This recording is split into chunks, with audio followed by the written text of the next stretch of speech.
Maintenant que nous avons vu donc, les différents algorithmes et les points d'analyse, nous allons nous concentrer sur la notion de communauté.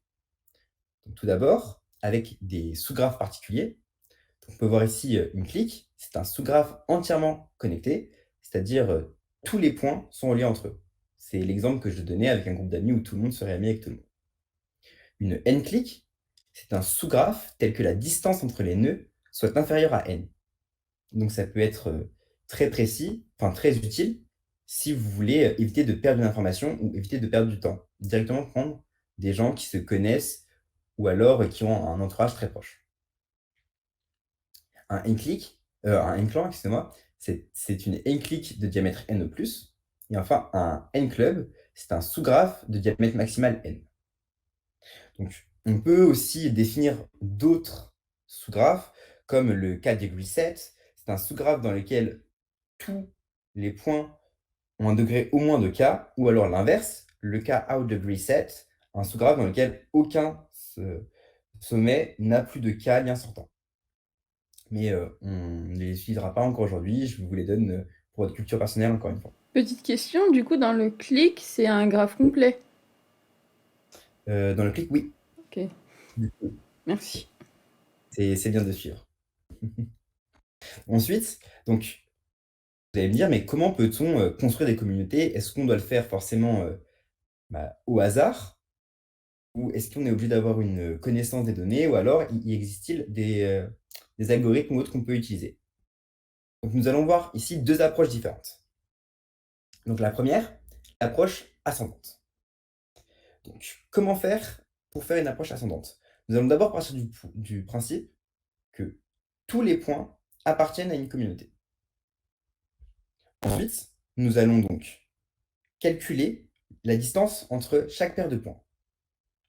Donc, ici sur l'exemple, donc on a d'abord calculé donc voilà, la distance entre 1 et 5, 1 et 6, et cetera.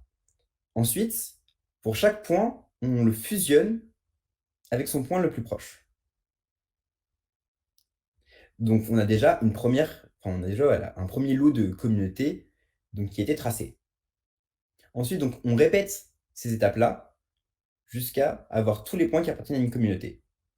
On a donc ici plusieurs rangs de communautés et ce sera justement donc à la personne faisant l'étude de décider comment il veut faire son choix.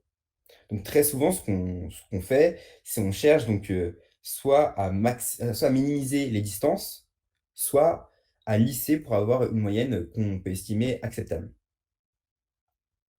Ou alors, on peut aussi donc, avoir une approche divisive. Donc comment faire l'approche divisive? On va calculer donc la centralité, qu'on avait vu, précédemment, de chaque lien. On va ensuite enlever le lien qui a le plus de centralité et on va répéter cette étape-là jusqu'à, ne plus avoir de lien du tout. On va donc pouvoir après, en remontant petit à petit, dessiner des communautés.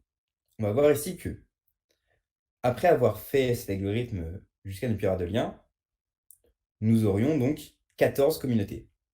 Si on remonte d'un cran, on aurait donc 6 communautés. On aurait d'un côté le 1, 2, 3, de l'autre côté le 4, 5 et 6, de l'autre côté le 12, 13, 14, le 10, 9 et 11, et enfin le 7 et le 8 qui formeraient 2 communautés à part. Et ainsi de suite. Donc, en remontant encore d'un cran, on aurait donc d'un côté la communauté donc 1, 2, 3, 7, 6, 5, 4, et de l'autre les autres points. Donc voilà, donc c'est la manière dont on peut construire des communautés.